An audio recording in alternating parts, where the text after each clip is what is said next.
Here we go, Katrina. Morning all. Morning all. You too. How are you all? Full house. Yeah. Thanks for coming out. Audio level, testing 1, 2. David Crisafulli and Ros Bates, testing 1, 2, 3, 4, 5. All good? The LNP opposition will today reveal that Queenslanders are waiting record amounts of time at the end of ambulance ramps. Record amounts of time because of a health system that is in crisis. A health system that has been 8 years in decline and showed stress signs well before COVID and has continued to deteriorate because of a government that has not planned and properly resourced our hospitals. What do some of these waits look like? Well, today we can reveal that 2 Queenslanders waited 7 hours and 56 minutes at Logan and the Redlands. We had a Queenslander wait 7 hours and 55 minutes at Redcliffe Hospital, another 7 hours and 49 minutes at Caboolture. On the Gold Coast, 7 hours and 42 minutes stuck at the end of a ramp. 7 hours 37 at Prince Charles, 7 hours 35 at Ipswich. 7 hours 33 minutes at Royal Brisbane, 7 hours 32 minutes at the Mater Public Hospital, and possibly most troubling, 6 hours and 7 minutes a child waited on a ramp here at the Queensland Children's Hospital. Imagine that. Imagine being that child, imagine being that parent, imagine being the paramedic trying to comfort that kid. 6 hours and 7 minutes. That's how long a child spends at school in an entire day. And the Queensland health crisis has reached such a level, that's how long a child will wait at the end of an ambulance ramp for treatment.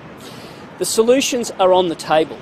And in the end, all of the glossing over doesn't change the fact that the ambulance ramping continues to deteriorate. And our question remains, when will ambulance ramping return to the 15% it was when this government came to office?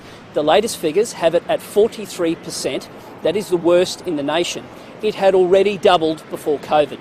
It is now at 43%, nearly 3 times what it was when this government came to office. And the government's solution is to not properly count the beds that are there.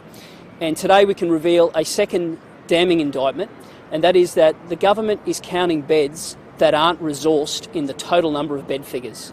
You cannot improve what you are not prepared to properly measure. This is sneaky, it is underhanded, it does nothing to improve the work of the doctors and nurses in there who are screaming out for resources. It does nothing for patients. It is the culture that a third-term government, after nearly 10 years in office, has reached, that they are prepared to count beds that do not exist. These are fake beds. They give fake hope. And it's not acceptable in the middle of the Queensland health crisis. Over to you, Ros. Thank you. Ros Bates, Shadow Minister for Health and Ambulance Services and Registered Nurse. Well, Queenslanders deserve a world-class health system no matter where they live. And make no mistake, Queensland Health was in trouble long before COVID.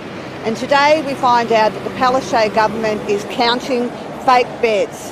Hospital beds should be a measure of how many patients can be cared for, not how much furniture is on site. This is another example of the chaos and crisis of the Palaszczuk Labor government. The Premier promised back in 2021 that there would be an increase of 800 additional hospital beds. Well, what exactly is a hospital bed as counted by the Palaszczuk government? We know that in the past they have counted chairs in showers. What's next? You're going to start counting the theatre trolleys as beds as well. An unstaffed fake hospital bed is not going to cure a Queenslander. If you are lumping all of the beds together in the numbers, it doesn't include those beds that are a physical bed that's sitting there in a ward that's empty, that doesn't have a patient in it and doesn't have a staff member, a nurse or doctor looking after a patient. This is appalling, and we've seen the history of this with this government only in the last couple of weeks, particularly with Shannon Fentiman as the Health Minister. The denial about the ambulance ramping being the worst in the nation at 43%. Last week, the code yellows not being told to Queenslanders so we know what the state of our hospitals are. And then this week, beds being counted that aren't beds. They're either beds or they're not. They've either got a staff member looking after a patient and it's got a patient on a bed. That is a bed. And when I talk about Shannon Fentiman, the Health Minister, doing photo ops and promo tours with her phone on soft focus on portrait mode, taking photos with newborn babies and elderly patients, is not going to fix the Queensland health crisis that Shannon Fentiman, Yvette Darth, Stephen Miles and Cameron Dick did before her. We need to have better outcomes, not better photo ops. David. Over to you. How is this fake actually happening and what will be Good. forecasting beds? Good question. And the only reason this was uncovered is because the government was trying to be sneaky in answering a question on notice. And as part of it, they were using weasel words and said that they weren't able to give a full number of beds because some of the beds that were there weren't actual beds. So the irony is the government tripped itself up and revealed to the opposition that they are counting beds that aren't resourced. Now, we don't know how many. Queenslanders don't know how many. One would be too many, but God only knows how many there are. So that can be cleared up today. So the question of the government is how many fake beds exist and when will they commit to immediately stopping the practice? It does no one any good whatsoever to fudge the numbers. We're in the middle of a health crisis and every Queenslander knows that. And if the government thinks that the solution is to change the way things are measured and to try to count things that aren't real, that's not going to fix anything. Queenslanders have woken up to the government. They are seeing it every time they listen to a family member. They are seeing it when they hear stories of somebody waiting nearly 8 hours on a ramp. They are listening to paramedics who are telling us how bad the situation is. And changing the way that numbers are counted won't fix a thing.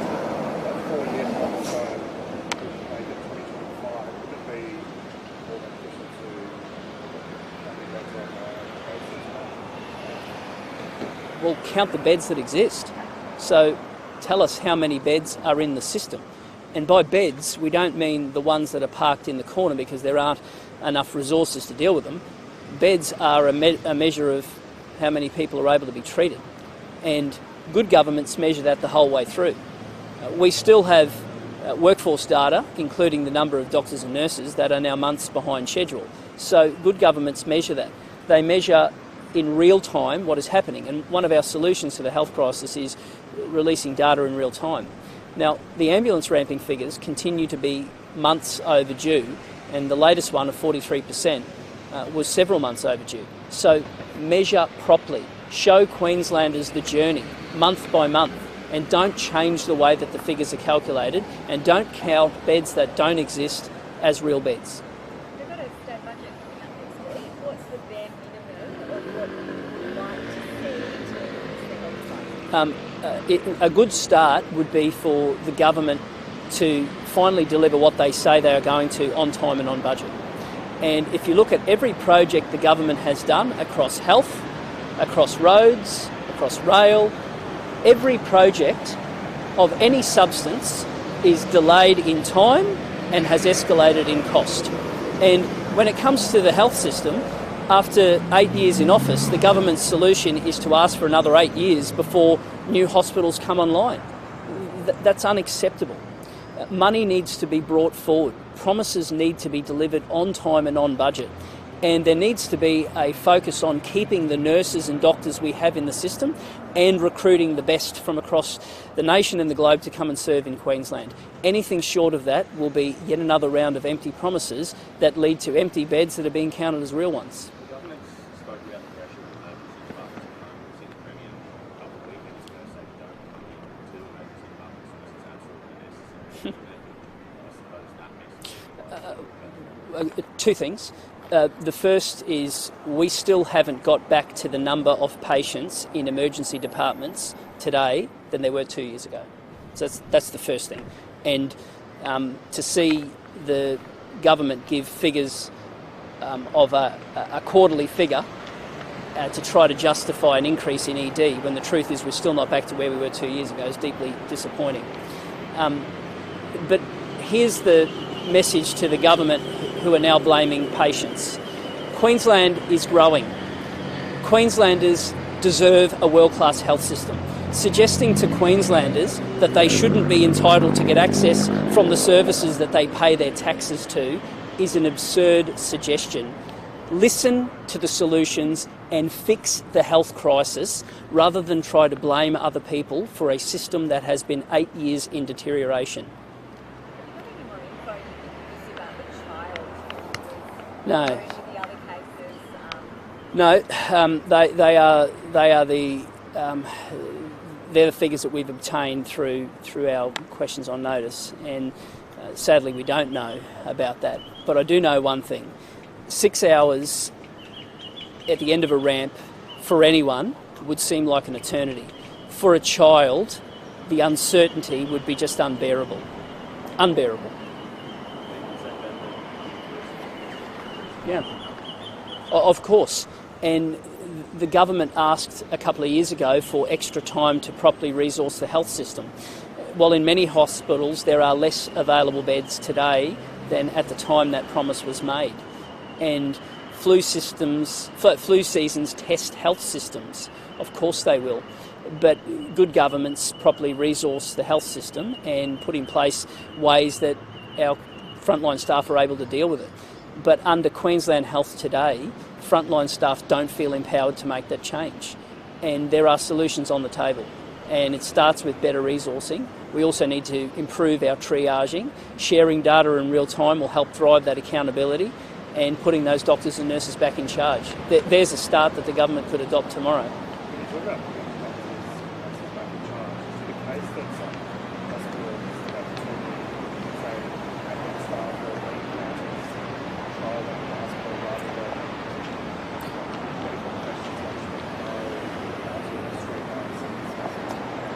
When I look at the funding to Queensland Health over recent years, I have seen the increases to the HHSs has not matched what the increase has been to administration.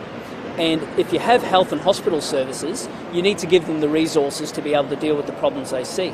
There has also been a cultural shift where the minister believes that centralisation of power is the way to go. I don't believe in that. I believe in decentralisation. And I want to see doctors and nurses be given the resources and the power to be able to make the changes to the hospitals at the front line. The opposite has occurred. And there has been a centralisation of power and resources, and no one wins when that happens. David, the Treasurer has been quite forward in saying that you need to take a position on coal and oil in budget supply speech. Yeah. Is that something you will be taking a position on? Well, we already have. But I will make this point. Every time I see the Treasurer do nothing other than criticise the opposition and personally attack me, I think to myself what Queenslanders must be thinking about a government that is so obsessed with the politics rather than their struggles. And that is deeply troubling. The Treasurer knows our stance on that, and the reason why is we haven't given him the scare campaign he wanted. The plan was deceitful, but it was the only plan they put forward. And I was never going to stand in the way of the funding things that they attached it to, like hospitals. Now, the fact that there are currently $10 billion in project blowouts are the reason why the government is finding new ways to tax Queenslanders. But that was never the case, and we were very clear with that in the budget, and the Treasurer knows it. Unfortunately, we've reached peak craziness where every day the Treasurer stands up, the guy who is in charge of the purse strings, and all he does is attack me and the opposition, rather than listen to Queenslanders and do something to help them. Talk about out of touch after nearly 10 years in office. They're the government. Get on and help people.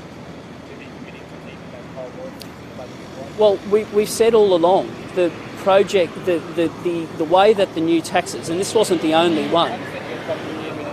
Yeah, and we should do, because we should. And I'm not going to allow history to gloss over that, because 26 times the Treasurer said there would be no new or increased taxes, 26 times. And on one of those occasions, he was very specific about what that would look like. And to see them break that in the way they did so many times repeatedly had to be called out. But they have attached it to the funding rollout of projects like health. And I'm never going to be that sort of opposition. Never. And I don't want to stand in the way of things for Queenslanders. Now, ahead of the next election, we will have a tax policy that does two things. One is it will ensure that Queenslanders know that there'll be value for money and there will be an end to the project blowouts and delays.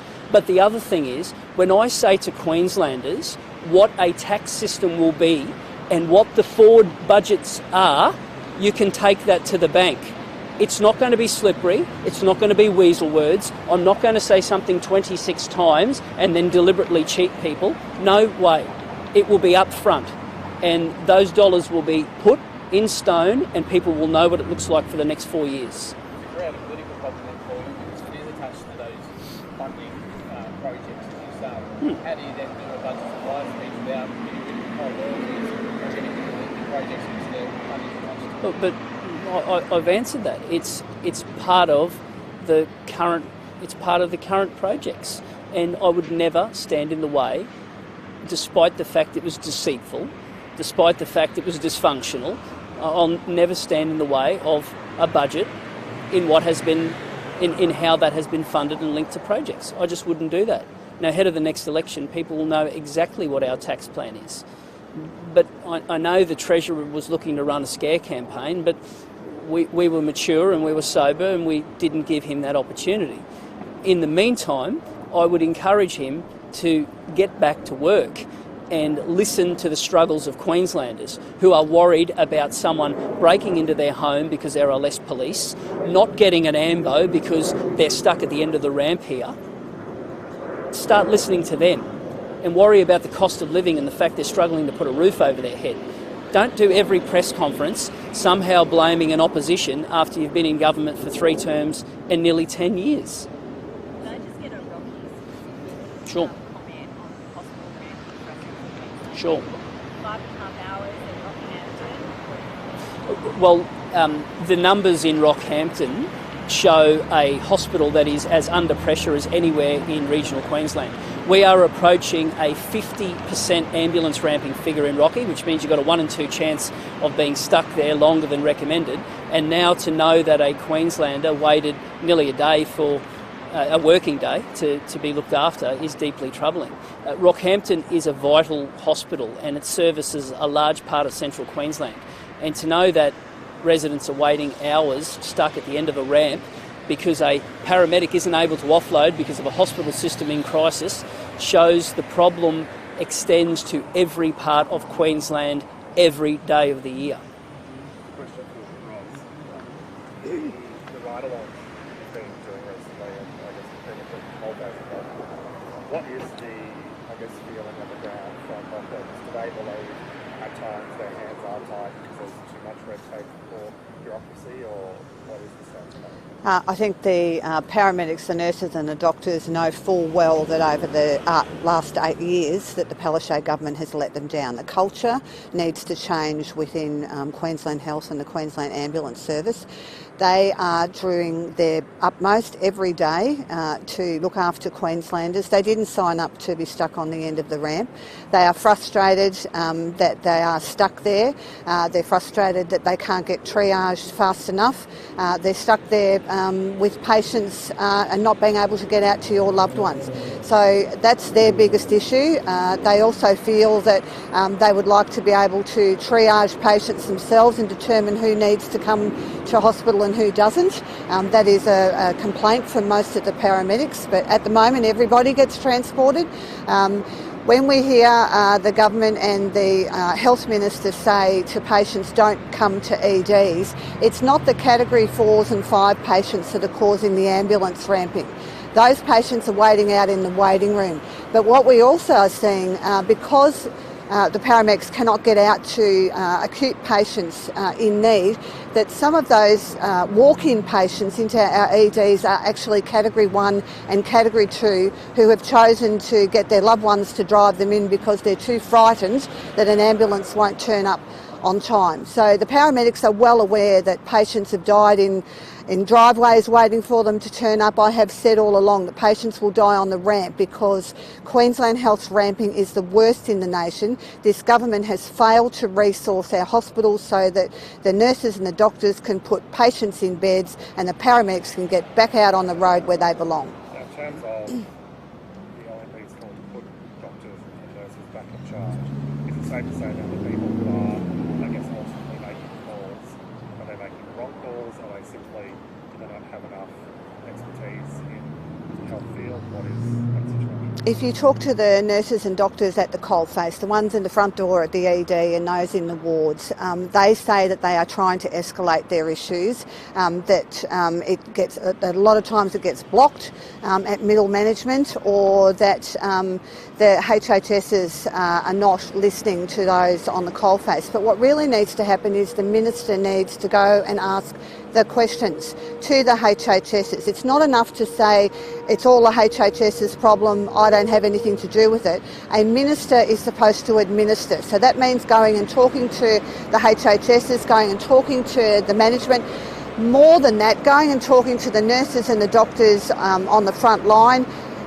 Go out and do a ride-along with the paramedics and see what they have to put up with, the juggling that they do every shift. It is the culture that is a problem at Queensland Health, and the culture starts at the top. The fish rots from the head. We now have Shannon Fentiman as the Health Minister, who, as we all know, was the worst child safety minister Queensland's ever seen. It is not enough for her to be swanning around the state taking pretty photos instead of resourcing our hospitals. She needs to do what her other counterparts haven't done. But remember, she's also the same minister who sat around the same table with the same faces in the same cabinet with the same premier making the same decisions on the same pay. Thanks.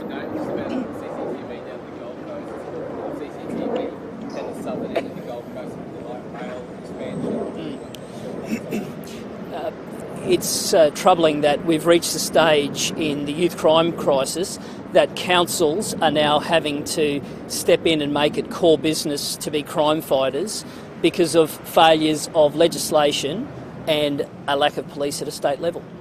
That's where it's reached. And I applaud councils for wanting to be part of the jigsaw puzzle. Wouldn't it be great if there hadn't been the reduction in police and the watering down of laws over the last 8 years that mean that councils are now having to deal with youth crime as a core business item? He's having fun. Initiatives to secure the budget to tackle youth crime. Yeah. She mentions positive engagement programs in high schools, and also she said the free kindy program was an early intervention strategy. Do you think that's enough? I'll never stand in the way of anything that can take a step forward when it comes to dealing with youth crime. I'll make a couple of points. The laws were watered down 8 years ago, and on the back of it, you've got a generation of repeat young offenders who know that their rights are greater than the rights of the victim. Now, we've got to get serious about consequences for actions. And until the Youth Justice Act is rewritten to flip it around and put the rights of the victim ahead of the rights of the perpetrator, we'll continue to tread water. Now, we also have to get serious about early intervention, and I've outlined some of the programs that I'd dearly like to see. As to what initiatives the Premier floated yesterday, I'll make this point. To go to regional Queensland and to stand on a stage and not even reflect how big a deal youth crime is shows that the government continue to see this as a political problem, not a problem that they are looking for genuine solutions. So if they're looking for solutions, start with this. Consequences for action, unshackle the judiciary and remove detention as a last resort, and get serious about early intervention. There are three things that could start immediately. As for counting funding for kindy as a youth crime fighting tool, I'll let Queenslanders be the judge of whether or not that will deal with the fact that we've got a generation of repeat hardcore young offenders who are ramming police cars and holding knives at people's front doors.